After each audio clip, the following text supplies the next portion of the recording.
va y aller. Hein. Donc, bienvenue sur la page de Bertie le Kamit, l'imperturbable négro-thérapeute, défenseur des causes justes qui avance malgré les vents contraires. En espérant que ça vous plaira, vie, force, santé à vous, pluie de bénédictions ancestrales. Bienvenue sur la page de Mumbeso Mbungon, porteur propagateur du savoir ancestral, descendant de la dignité et de ceux qui n'ont jamais trahi. Donc, quelqu'un demande là-bas, c'est quoi le sujet? Bonjour UPC 1948, bonjour Colomba, bonjour à mes amis qui sont du côté de TikTok. Alors, je vais revenir sur un drame qui s'était passé au Maroc en 2013 sous mes yeux. Et donc, ce que je vais dire dans ce live, n'est-ce pas, sera en rapport avec, n'est-ce pas, on va dire ça, je ne sais plus comment je vais faire alors. N'est-ce pas? Ça sera en rapport avec, avec ce livre, Folie et calvaire des migrants. Donc pour ceux qui se connectent, n'est-ce pas, n'oubliez pas de faire un tour de partage. Je mets plus de l'autre côté parce que on va regarder la vidéo ensemble. Donc j'avais quel âge à l'époque, voilà. Toujours est-il que la vidéo date de 12 ans, quand j'étais au Maroc à l'époque. Donc parfois, quand les gens parlent, c'est important d'apporter les preuves de ce qu'on dit. C'est pas comme si on était en train de s'inventer des choses. Vous allez donc voir Bertie il y a 12 ans de cela au Maroc et surtout rappeler quelque chose aux gens. Quand on se bat contre les injustices, c'est une affaire c'est quelque chose qu'on porte en soi. Quand on est quelqu'un qui aime la justice, essayez de partager s'il vous plaît. Pour ceux qui sont en live, essayez de partager. Je vais dire ceux qui sont sur TikTok, n'hésitez pas. Facebook, n'hésitez pas. Likez, partagez. Pour ceux qui sont... j'ai fait une vidéo sur David Eto'o. Je vais la partager après. Je ne voulais pas faire de live complet dessus, mais j'ai fait une vidéo enregistrée. Je n'ai pas que ça à faire. Il y a des choses bien plus importantes. Alors, donc, quand vous voyez des gens aujourd'hui qui sont dans le combat que nous menons, et qui n'ont pas... En fait, beaucoup arrivent dans le combat par effraction, beaucoup arrivent dans le combat par opportunisme. C'est-à-dire que il sait que le combat va lui donner des vues, il sera connu. Le combat va faire derrière ça, il aura de la monétisation. Derrière le combat, il va se faire des femmes qui vont gnoxer facilement. Derrière le combat, il sait qu'il va se créer des contacts. Derrière le combat, en fait, derrière tout ce que vous voyez, il y a certains hypocrites sur la toile, certains arrivistes, certains, voilà. Ils le font juste parce qu'il faut le faire. Mais si tu veux consulter, si tu veux interroger tout simplement leur passé, c'est des gens qui ne se sont jamais levés pour combattre les injustices, où qu'ils soient. Et là, je vais vous montrer une vidéo de moi il y a 12 ans dans les rues de Tanger, au Maroc, en train de crier, en train de dire police marocaine assassine, en train de crier contre les injustices. Si vous saviez ce que ça représente, demandez à tous les migrants. Tu es noir, migrant, venu du sud du Sahara, tu te retrouves au Maroc dans les rues, en train de crier justice pour Cédric Bété, le Camerounais qui a été killé par les policiers du Morocco. Si les gens pouvaient imaginer ce que c'est, ça c'est même plus qu'un suicide. Être en plein terre d'Inkassa, te lever, descendre dans la rue, manifester. Manifester, crier à l'injustice et dire que ce n'est pas normal ce qui arrive. Donc, quand je vois les petits racailles qui se présentent comme je ne sais pas combattants, en fait, le combat c'est une histoire de depuis des années. On ne se lève pas du jour au lendemain, on dit qu'on dénonce les injustices.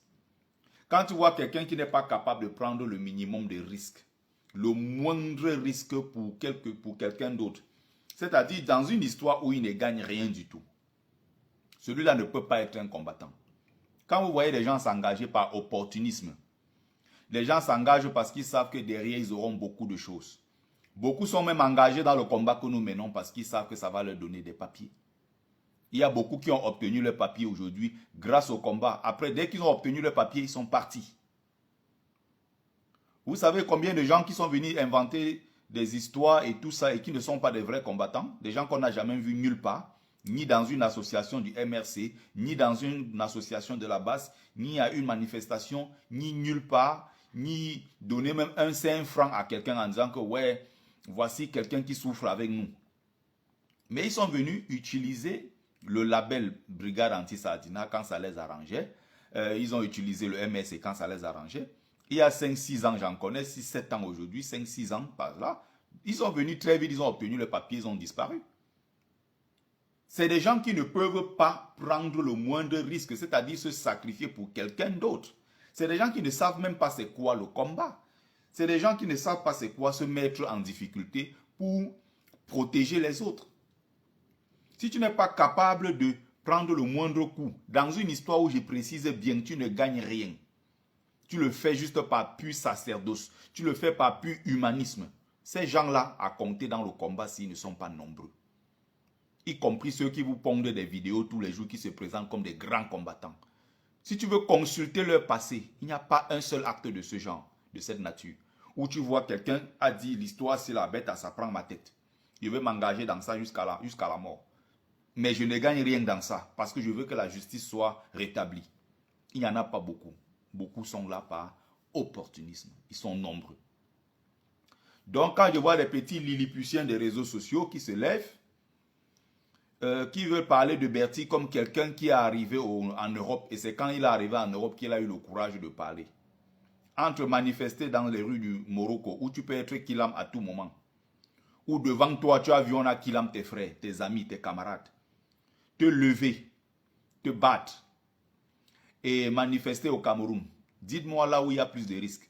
Vous connaissez combien de gens qui l'ont au Morocco tous les jours, en Algérie, partout, les blacks là-bas? Vous connaissez ce que ça représente, se lever et aller mener ce genre de combat? Non. Beaucoup ne le savent pas. Donc beaucoup pensent qu'aujourd'hui, là, nous, on dénonce parce qu'on est arrivé en beigne. Donc, on va donc lancer la vidéo.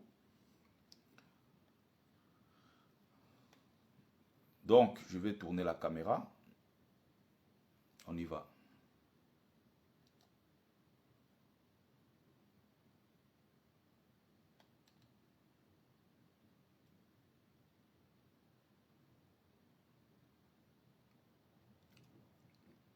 Là, on est en décembre, on est en 2013. Je me souviens très bien à l'époque, il faisait très très froid. Il faisait très froid à Tanger à cette époque. Tanger, ici, c'est une ville sur la côte. Hein.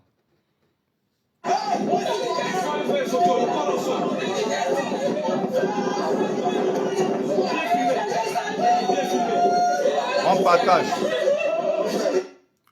On partage, s'il vous plaît. Ne regardez pas, ne restez pas comme ça juste à regarder. Donc, à l'époque, il y a une chaîne YouTube qui était venue, un YouTuber qui est venu, il a capté nos images. La chaîne YouTube, c'est No Borders Morocco. Il y a pratiquement 12 ans de cela. Voilà Berti le Kamit dans les rues du Maroc en train de crier justice. Voilà un frère camerounais qu'ils avaient, Kilam. On l'a poussé du haut du 5e étage. Il est tombé. Voilà donc le frère qui s'appelait Cédric, je crois. Cédric Bété, je crois.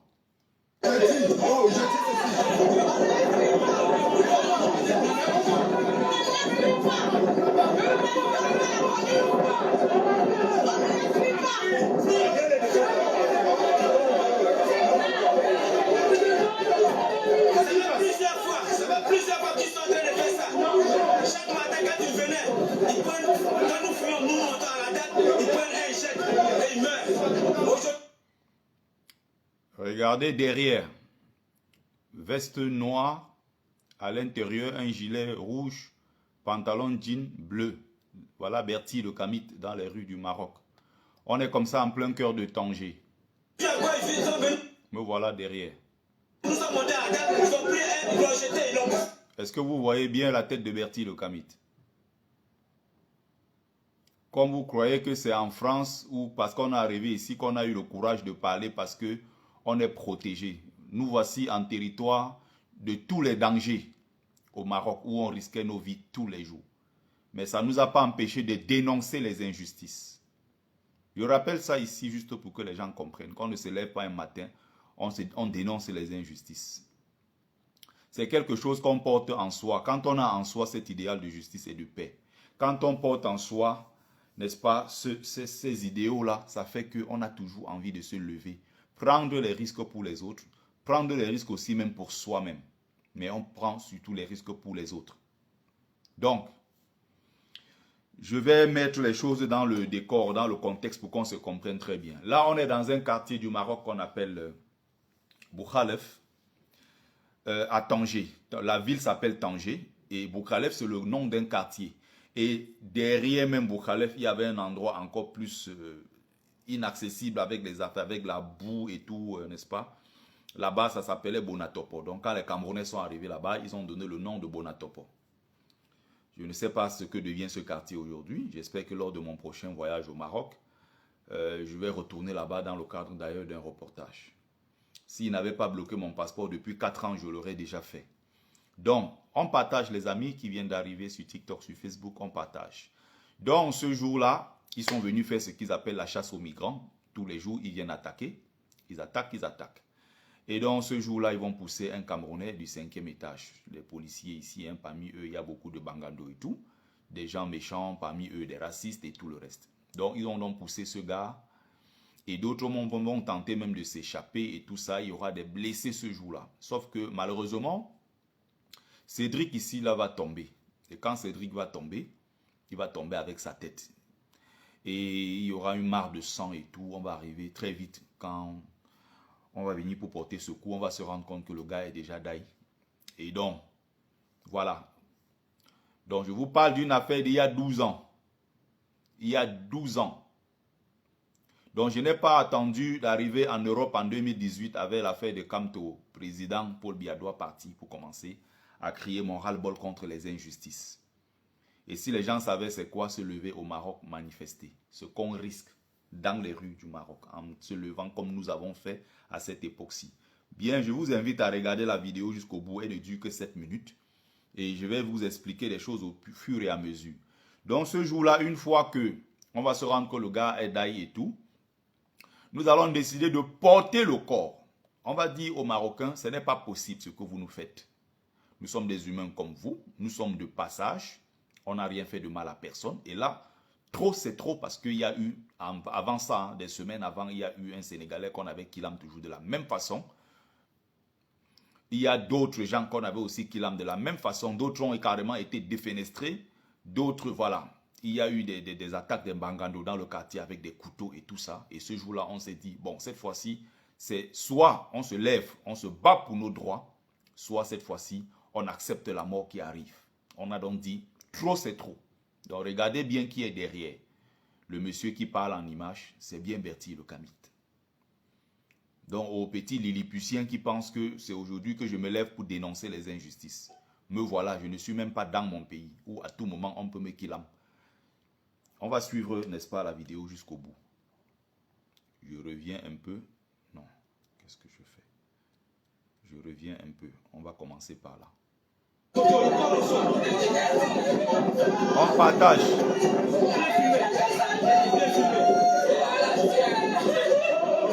Voilà donc le corps au sol. On est comme ça à Bouchalef, dans le quartier.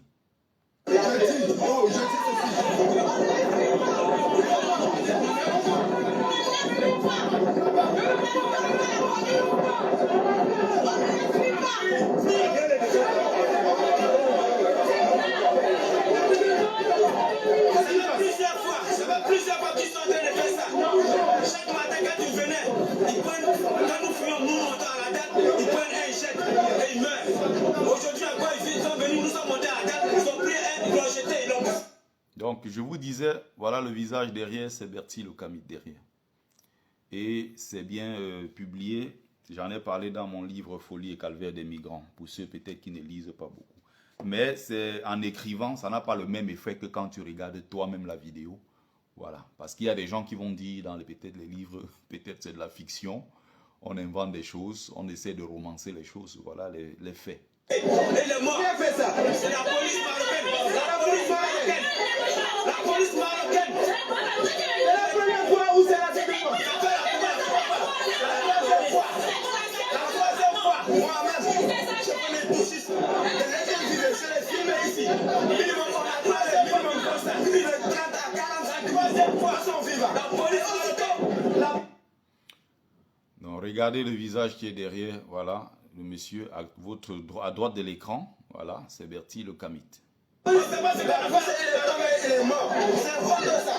C'est ça, c'est honte. La dernière fois, c'était un Sénégalais. Aujourd'hui, là, c'est un Camerounais. Ils ont mélangé les gens. C'est toi, nous sommes la justice. On partage.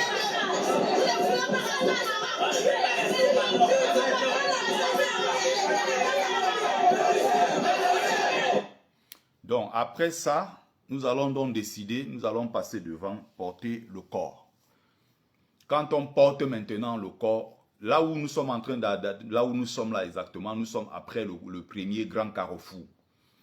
Et notre objectif ici, c'est quoi? C'est d'aller au centre-ville qu'ils appellent la Médina, bloquer le passage. C'est-à-dire que on bloque le passage et les voitures ne passaient plus du côté où qui montaient pour aller vers le centre-ville. Et au fur et à mesure, on a appelé les autres. Au fur et à mesure, quand les gens ont entendu qu'il y avait du mouvement, les migrants affluaient de partout. Ils sont venus nous rejoindre parce que nous étions les premiers sur le terrain. Quand on est arrivé, on allait essayer de secourir le gars, Cédric. On s'est rendu compte qu'il était mort. Et maintenant, nous, on porte le corps et tout, on arrive.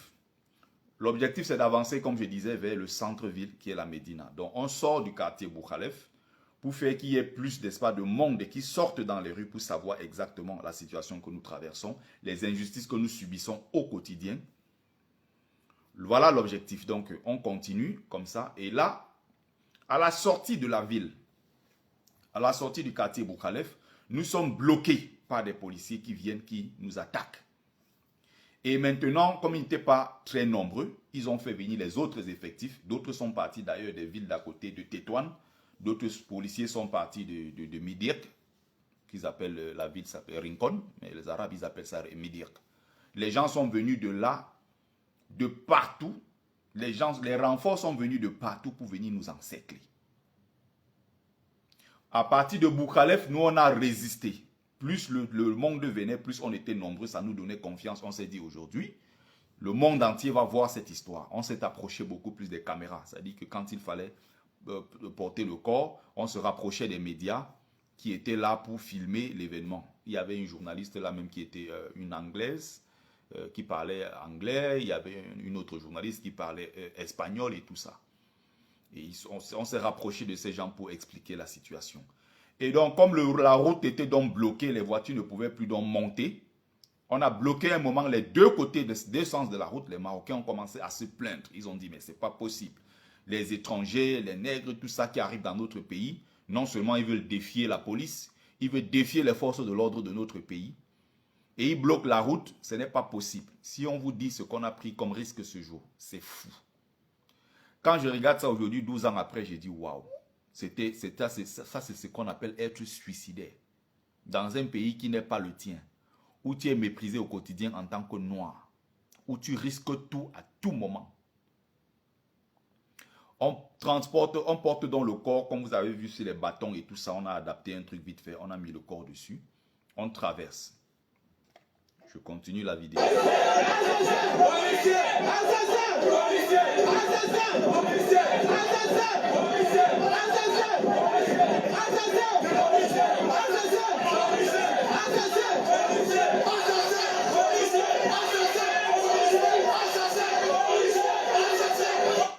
Donc, regardez très bien. Donc, plus on avançait, plus le monde arrivait, plus les gens venaient. C'était au Maroc, à Bakwa Boys, dans la ville de Tanger, qui est au nord du Maroc. En face, vous avez l'autre côté, l'Espagne, avec la première ville qui s'appelle Tarifa. Donc, nous, on se réfugiait dans ces quartiers-ci. C'est là où on se préparait, n'est-ce pas? C'est là où on préparait la traversée par la mer Méditerranée. Donc, plus le temps va passer, plus les migrants vont arriver. Mais les Marocains aussi de leur côté vont se fâcher en disant, mais là vous venez défier les forces de l'ordre dans notre pays. Et donc les Mbangando maintenant vont sortir des quartiers de partout avec les Nyamla, les couteaux et toutes ces choses-là. Ils vont venir maintenant prêter main forte aux policiers, aux forces de l'ordre en général. Il y avait des gendarmes, des policiers mélangés. Donc ils vont donc venir prêter main forte à ceux-là pour attaquer. Et c'est à l'heure là maintenant que le corps, à chaque fois le corps va se déchiqueter vers la fin. Pourquoi? Parce que quand on sort de Boukalef, ils nous attaquent d'abord. Ils replient parce qu'ils ne sont pas nombreux. Dès que le renfort arrive, ils viennent devant maintenant nous bloquer. Et pendant qu'on fuit d'un côté, le corps tombe. On redépose la civière improvisée, la civière de fortune. On prend ça, on redépose le corps dessus. Le pauvre Cédric, paix à ton âme. Nous, on porte encore, on avance pour leur dire que nous n'allons pas laisser cette mort-ci impunie. Parce que ça fait trop. Plus on avance, on arrive maintenant dans le deuxième carrefour. Il y a un deuxième carrefour là-bas. Dans le quartier, maintenant, le quartier s'appelle Mesnana. Donc, quand on arrive du côté de Mesnana, on est en train d'avancer maintenant là où il y a eu le plus gros effectif. Ils sont venus donc bloquer. Et quand ils ont donc bloqué, ça n'a pas menti là-bas ce jour-là. C'est-à-dire que vous avez des méchants. C'est-à-dire que de leur immeuble, en fait, des étages en haut, ils jetaient des pierres sur nous. D'autres sortaient même des verres. Des verres, d'autres sortaient des plaques à sable. C'est-à-dire qu'on lançait sur la tête des migrants. Donc nous sommes en bas. On encaissait tout genre de cailloux, des assiettes, des couteaux que les gens lançaient et toutes ces choses-là. Finalement, en dehors du mort qui est Cédric, il y a eu encore beaucoup de blessés ce jour. Et ceux qui essayaient même de s'enfuir pour aller vers des zones de brousse, parce qu'il y avait une montagne, juste quand tu sors à gauche, il y a une zone là-bas un peu montagneuse. Ceux qui voulaient même s'échapper pour aller vers les zones de montagne, on les arrêtait, on renvoyait encore dans le lot. C'est-à-dire que les Marocains sont sortis le jour-là nombreux, ils nous ont encerclés. Il y a eu des blessés encore ce jour-là.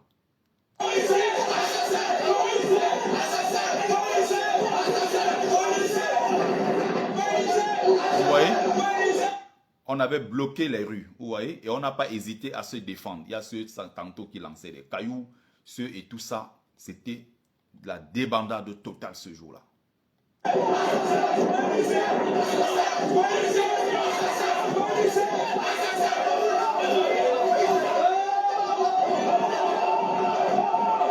On partage.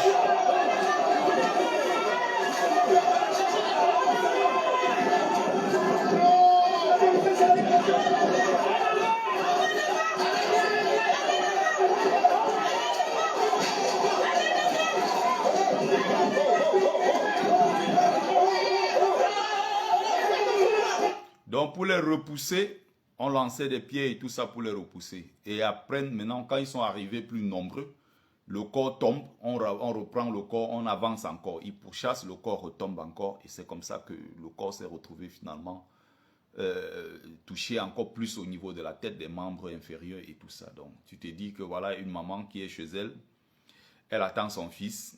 Dans sa tête, elle se dit que ouais, mon fils va venir un jour de Mbeng et tout, il va venir m'aider à sortir de cette pauvreté. Et dites-vous que voilà, il y a beaucoup là parmi que je remarque, beaucoup là dont je remarque les visages, qui sont beaucoup là qui sont des Camerounais. Eh bien, vous savez ce que beaucoup sont devenus aujourd'hui? Ils sont ici en Europe maintenant, ils sont devenus les supporters de Paul Biya.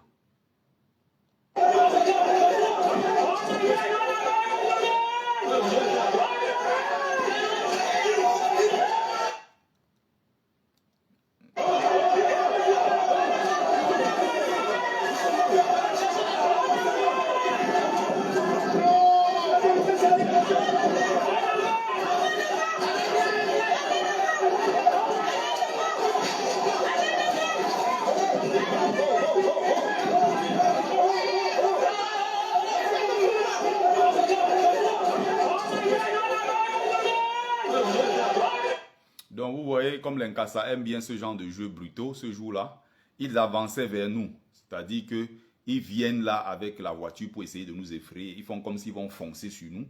Nous on jette les pieds, ils se retournent encore avec la voiture. Ils ont failli renverser plusieurs de nos camarades ce jour-là. Et d'autres qui faisaient des crocs en jambes, qui sortaient de chez eux, qui visaient les pieds dans tous les sens.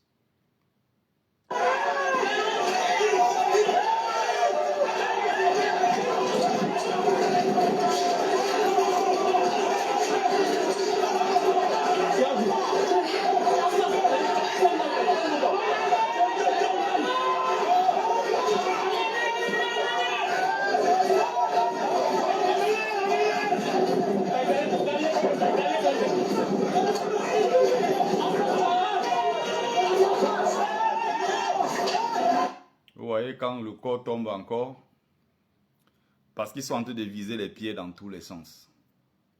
Bertie Locamit était là, hein. Voilà. Ceux qui bavardent en 2025, ils croient qu'on s'est levé du jour au lendemain. C'est Kamto qui nous a amenés dans la rue. Ou qui pensent que nous, on n'avait jamais dénoncé et que c'est quand nous, on est arrivé en Europe qu'on a eu le courage de parler. Essayez de partager. Essayez de partager pour ceux qui regardent du côté de TikTok. N'hésitez pas. Il faut partager le live. On est en 2013 au Maroc.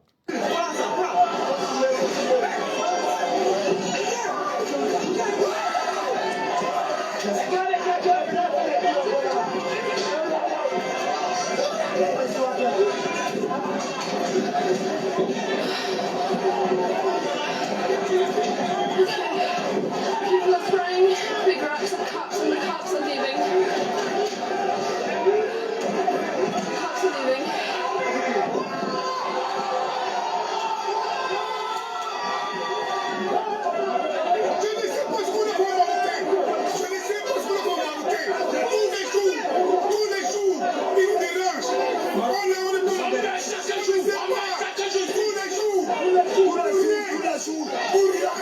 C'est marocain, c'est les fils de pute, c'est des racistes.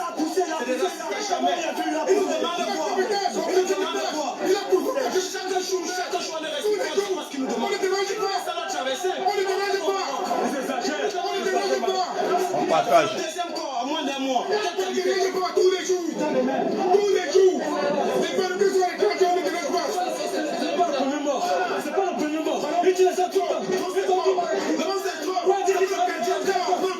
Quand tu sais attendre, il est poussé sur ce stress. Mais où est demandé pour nous les sortir? Tous les jours.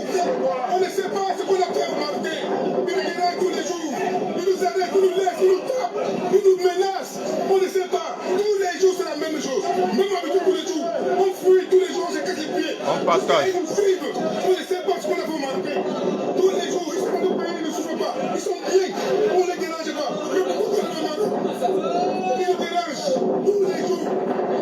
Je ne sais pas. Je ne sais pas ce que les gens veulent. Le nouveau ne dérange pas. C'est le racisme.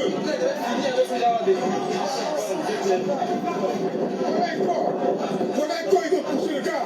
Le gars est tombé de l'état. Donc plus on va avancer vers le centre-ville, puisqu'il ne voulait pas qu'il y ait trop de monde qui soit, n'est-ce pas, au courant de ce qui est en train de... Oh là là là là, TikTok. TikTok dérange vraiment. TikTok dérange. TikTok, en tout cas, ils sont toujours comme ça, les gens de TikTok. Ils m'ont restreint parce qu'ils disent que ce n'est pas ma vidéo. Ça, TikTok a toujours été comme ça avec ces gens-ci, ils dérangent. Alors que j'étais comme ça en train d'arriver sur la partie, sur une partie très importante. J'espère qu'ils vont nous laisser, du côté de Facebook, ils vont nous laisser aller au bout de la vidéo. Ils sont partis. On ne sait pas ce qu'ils veulent. Bon, voici maintenant une autre partie. Je vais essayer de montrer plutôt quand ils vont donc nous encercler du côté de la sortie de Miznana. Là, nous, on avançait tout droit déjà vers le centre-ville qui s'appelle...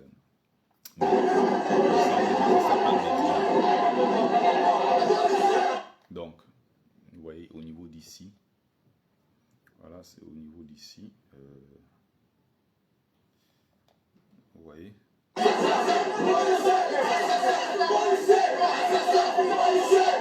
voilà, on avait bloqué partout. Voilà. Vous voyez le monde, non? Je ne sais pas si vous voyez.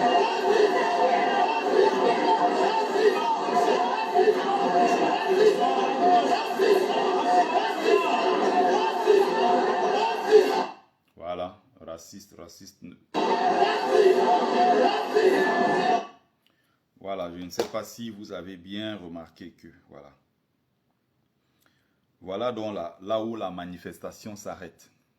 La manifestation, nous, on ne peut pas aller plus loin que cela. Pourquoi? Parce qu'ils ont tout bloqué. Donc, plus le temps passait, plus ils faisaient venir les renforts. Et quand les renforts sont devenus maintenant plus nombreux, avec les populations locales qui sont venues prêter main forte aux policiers, aux gendarmes et autres forces de l'ordre. Ils ont donc contenu le groupe que nous étions. Et ils ont encore arrêté beaucoup d'entre nous. Maintenant, c'était devenu sauve qui peut. Parce que si tu restais, tu avais la chance, tu restais.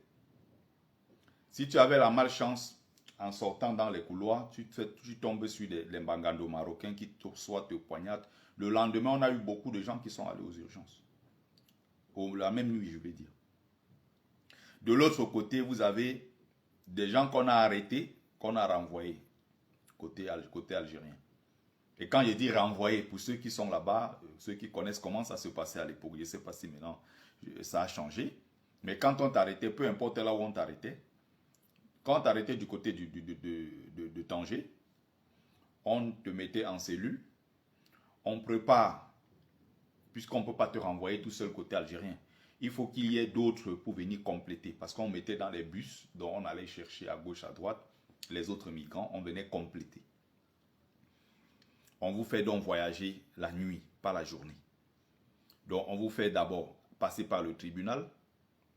Parfois, il est arrivé que certains, quand il n'y avait pas assez d'effectifs, on les jette d'abord en prison. C'est-à-dire qu'on te mélange avec des prisonniers. Alors que tu n'as rien volé, tu tentais juste de la traverser. On te mélange. Tu sors de là maintenant. On complète l'effectif avec les autres migrants. On renvoie maintenant la nuit. C'est-à-dire que tu vas partir de Tanger pour Oujda. Oujda ici, c'est du côté de l'Est. C'est-à-dire la frontière avec le Maroc. On te transfère de là-bas pour Oujda. Je dis ici pour ceux qui ne connaissent pas, mais les migrants qui sont passés par là savent de quoi je parle. Et maintenant, quand on arrive du côté de Oujda, généralement c'est le matin, donc ils voyagent toute la nuit. Parce que de Tanger pour Oujda, c'est pas à côté. Vous arrivez vers 5h, 5h30. Maintenant, on vous garde en cellule, l'une des cellules les plus pourries, la cellule de Oujda. On vous garde dans la cellule de Oujda, où tout est pourri à l'intérieur. Oh, mon Dieu. Les poux à l'intérieur, les gens font caca à côté, on puise l'eau à côté, parfois il n'y en a même pas. Tu donnes ton argent au policier, tu dis, s'il te plaît, achète-moi, je ne sais pas, une baguette ou de la sardine ou quoi que ce soit. Il prend l'argent, il met dans sa poche. D'autres même, ils partent, ils achètent le hashish. Il vient, il se met devant là, il commence à fumer. Il fume ça devant vous. Il dit qu'il ne donne pas. Et vous n'allez rien faire. Une fois encore, on s'est levé. J'étais avec les groupes de gars là-bas toujours. C'était à Nador cette fois-là. Quand on m'avait arrêté à Nador, Nador c'est une autre ville toujours dans le nord, on me renvoyait côté marocain, côté algérien. J'avais toujours avec les amis, il dit bon, il ne faut pas qu'on les laisse comme ça nous servir à manger comme si on était des chiens, on doit résister. On avait pris les restes de nourriture des prisonniers, des choses comme ça, ils sont venus nous donner. C'était juste des pommes de terre. Ils ont versé beaucoup d'eau à l'intérieur, il n'y a pas de sel, il n'y a rien du tout, ils sont venus balancer ça comme ça devant nous. Avec un peu de haricots dedans. Merde.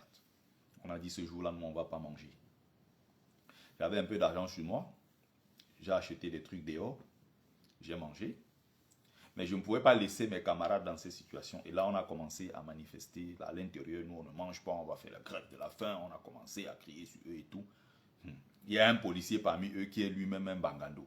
Il est venu, il a tiré la grosse mamie de pommes de terre. Et il a mis ça devant lui. Il a pris le plat, il l'a déposé. Lui-même, il s'est servi à l'intérieur, il a pris la pomme de terre, comment manger. Il a dit que, mais ça, ce n'est pas la nourriture. Je dis que ça, ce n'est pas la nourriture. Vous voulez quel genre de nourriture? Est-ce que dans vos pays africains, là, vous avez mieux que ça? Jusqu'à ici, vous venez trier ce que vous allez manger. Qui êtes-vous?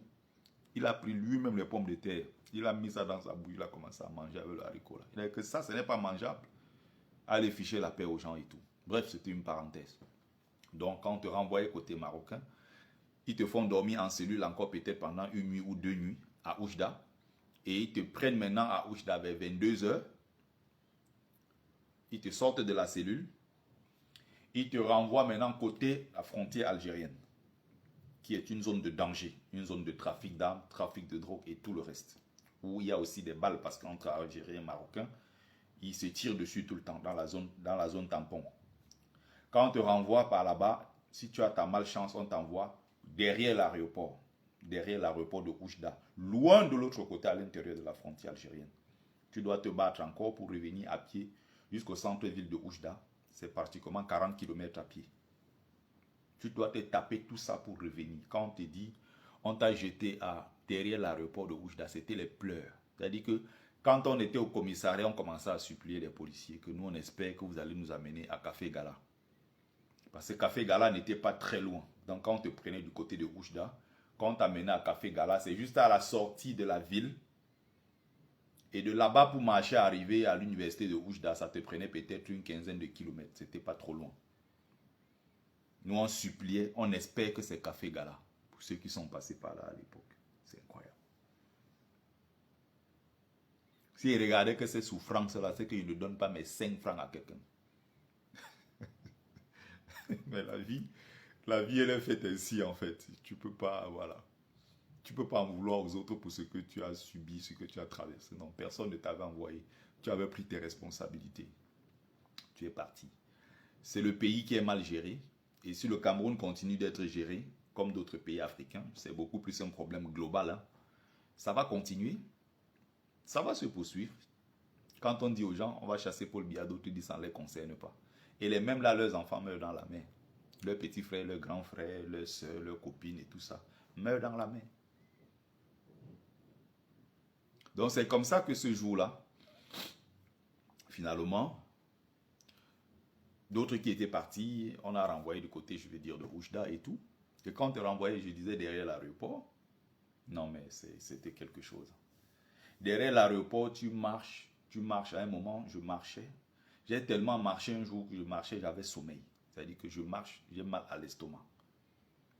Tellement j'avais mal ce jour à l'estomac, tellement marché à un moment, je ne sens plus mes jambes. Et même étant là-bas, nous on prenait des risques pour des femmes, pour nos sœurs africaines. Quand je vois des tarés aujourd'hui qui disent comment, oh ben Thilo Kamit c'est un macho, ah, il n'aime pas ses sœurs africaines. Connasse. Vous connaissez les risques que j'ai pris pour les femmes africaines? Que des femmes que je ne connaissais pas, parce que j'ai dit que ce sont mes sœurs. Je ne peux pas accepter que les Nkassalais violent devant moi. Et je m'en vais prendre les risques parce que je les défends. Ça se passait comment? Quand on arrivait, on savait que dans le groupe, il y a des filles qu'on est en train de déporter côté algérien, qu'on est en train de renvoyer à la frontière. On créait des groupes, c'est-à-dire que je dis à la fille, bon, on va arriver là-bas pour te protéger. Tu dis que je suis ton mari, d'accord?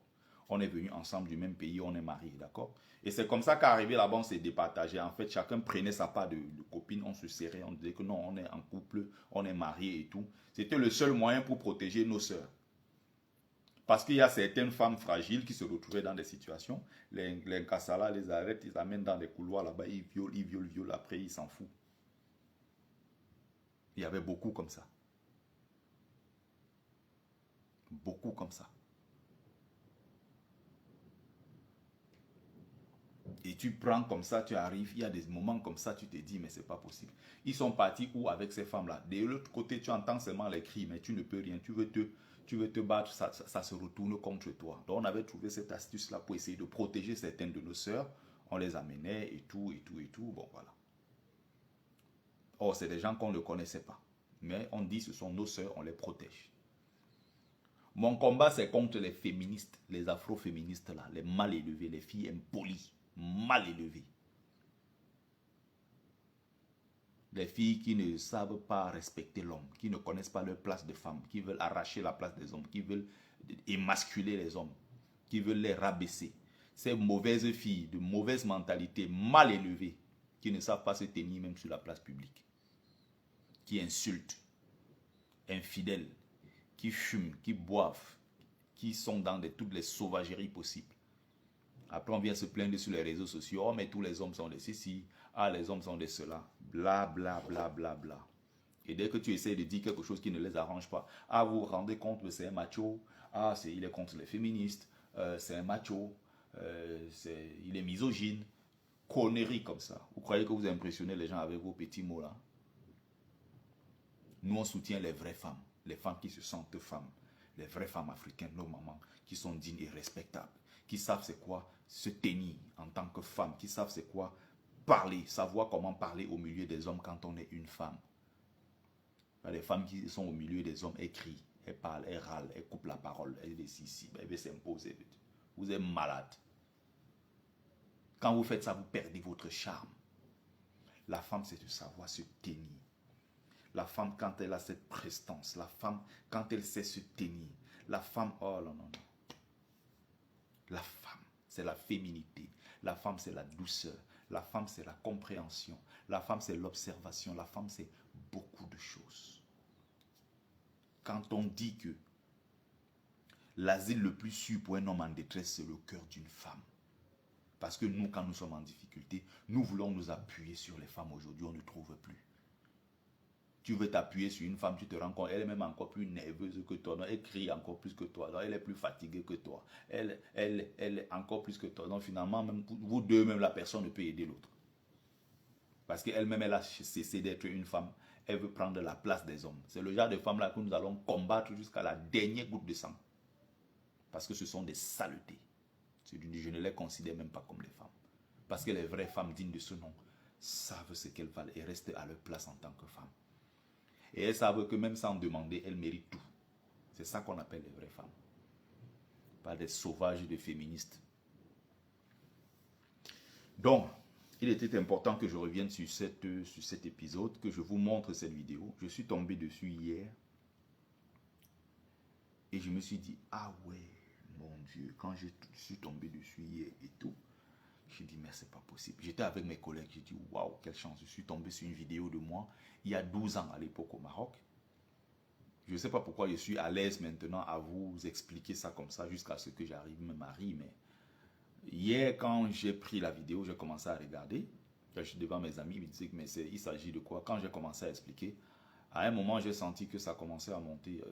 Il y avait des moments où il y a certaines images de l'époque là qui me reviennent, où je me suis dit, merde, c'est pas possible. On a quand même pris des risques fous. On a fait des choses. C'est pour ça, quand je parle du livre, il est intitulé Folie. Folie et calvaire des migrants. C'est ce qu'on vit là. C'est-à-dire qu'aujourd'hui, moi, je suis à l'abri. Je gagne ma petite vie, heureusement. J'ai le minimum qu'il me faut. Mais je me suis dit, il ne faut pas s'arrêter là. Comment on fait pour aider les autres? Comment on fait pour mettre fin à tout ça? Alors, il faut combattre les dictatures africaines. Il faut combattre la dictature de Paul Biya. Certains on doit estimer que vous êtes maintenant en France, c'est parce que vous êtes en France que vous parlez. Voilà, en 2013, dans les rues du Maroc, je me battais contre les injustices. On est en 2013. J'ai bien insisté sur l'image pour que certains voient bien ma tête, que certains se rendent bien compte qu'il s'agit de moi. Il ne s'agit pas de quelqu'un d'autre. Est-ce qu'on se comprend? Est-ce qu'on se comprend? Et je vous dis que dans la vidéo que vous venez de voir, il y a certains parmi eux, des Camerounais, qui sont assis dans les Nganda ici à Paris, ils mangent, ils boivent. Pour la première fois de leur vie, ils ont découvert c'est quoi passer un permis, conduire une voiture, ils ont découvert c'est quoi rouler sur les vraies autoroutes. Aujourd'hui, la vie est belle pour eux. Ils savent c'est quoi les allocations, ils connaissent c'est quoi aujourd'hui là le système de santé qui fonctionne. Ils ont découvert tout ça aujourd'hui en France. Allez les voir. Kamto ne sera jamais un président. Mbamileke ne sera jamais un président. Ils sont nombreux là. On était là-bas à cette époque. Ils sont là dans les images. Ils pleuraient le racisme des Arabes. Ils sont devenus aujourd'hui eux-mêmes les plus grands tribalistes. Ils sont là, ils pleuraient. Voilà la triste réalité de notre pays. Voilà ce que je tenais à vous montrer cet après-midi. Merci à ceux qui ont pris le temps de regarder cette courte vidéo. C'était Bertie Le Kamit, l'imperturbable négro-thérapeute, défenseur des causes justes qui avance malgré les vents contraires. En espérant que ça vous a plu. Vie, force, santé à vous. Pluie des bénédictions ancestrales. C'était Ngumbeso Mbungbong, grand notable Dieu que je suis, porteur et propagateur du savoir ancestral, descendant de la dignité et de ceux qui n'ont jamais trahi. Otep. Le combat ne s'invente pas, c'est là depuis des années. Se lever contre les injustices, il faut avoir un grand cœur. Surtout quand on est à l'abri du besoin comme nous autres. On n'est pas obligé de faire tout ce qu'on fait là. On ne gagne rien dans ça. On a tout perdu à cause de ça. C'est ça le vrai amour. C'est ça aimer les autres. C'est ça se battre pour la justice. C'est ça dénoncer les injustices. C'est ça s'engager dans un combat sans attendre quoi que ce soit. Mais il y a beaucoup là dans leur tête, c'est demain je serai ministre, demain je serai ambassadeur. Il y a beaucoup là, ils guettent des postes, il y a beaucoup là dans leur tête, c'est quoi? les pages sont monétisées, ils ont besoin d'argent. Il y a beaucoup là, ils sont créés beaucoup de contacts dans le combat. Il y a beaucoup là, ils sont dans le combat pour Nyoxé. Il y a d'autres qui se battent pour leur visibilité. Il y a beaucoup là qui sont à gauche, à droite. Leur problème, c'est qu'ils veulent exister. Nous autres, on n'a pas eu besoin de ça. On n'attend pas ça. Voilà une vidéo de moi dans les rues du Maroc en 2013, en train de faire face à la police, face aux gendarmes. 2013. Et rien ne se cache sur cette terre. J'ai dit hier, je suis retombé sur cette vidéo en allant taper. Je discutais, voilà, comme ça avec mon épouse. On a abordé, je ne sais plus quelle question on a abordé. J'ai dit, ah, mais... Et puis je tape sur YouTube et puis voilà, c'est sorti. J'ai dit, ah. J'ai repris dans la vidéo, j'ai mis là, aujourd'hui, pour vous montrer à peu près. Ce n'est pas en 2018 que je suis entré dans le combat, commencé à dénoncer. Je le fais depuis des années. 2013 au Maroc. Ce jour-là, il y a eu des blessés, il y a eu un mort, il y a eu tellement de choses. Et on a porté la cause. Parce qu'il s'agit aussi de la dignité de notre couleur, la dignité du peuple noir. On ne courbe pas l'échine. On se bat contre ces injustices. Donc quand je vois des aventuriers aujourd'hui, je vois des Lilliputiens, soi-disant combattants, qui pensent que nous, on est entré dans le combat en 2018 parce que c'est Kamto qui nous a amenés dans le combat. Avant 2018, j'étais déjà très connu sur les réseaux sociaux. Et dans les dénonciations, j'étais déjà présent. Depuis avant 2018. Donc ça ne commence pas aujourd'hui. Par contre, il y a beaucoup là dans le combat qui crient, qui râlent, qui bavardent aujourd'hui, beaucoup. Mais c'est des gens qui sont entrés dans le combat, pas par conviction. Beaucoup, c'est par opportunisme. Il fallait tirer quelque chose du combat. D'autres, c'était pour avoir les papiers. Dès qu'ils ont eu les papiers, ils sont partis. D'autres, c'est pour gnoxer les femmes. D'autres, c'est pour avoir la visibilité. Ils veulent être connus. D'autres, c'est... Il y a 1001 raisons. Sauf cette volonté de se battre contre les injustices avec toute la force et la conviction qui va avec. Nous, on l'a depuis. Nous, on l'a depuis très longtemps. Merci. Merci. Très bonne soirée à tous et à toutes.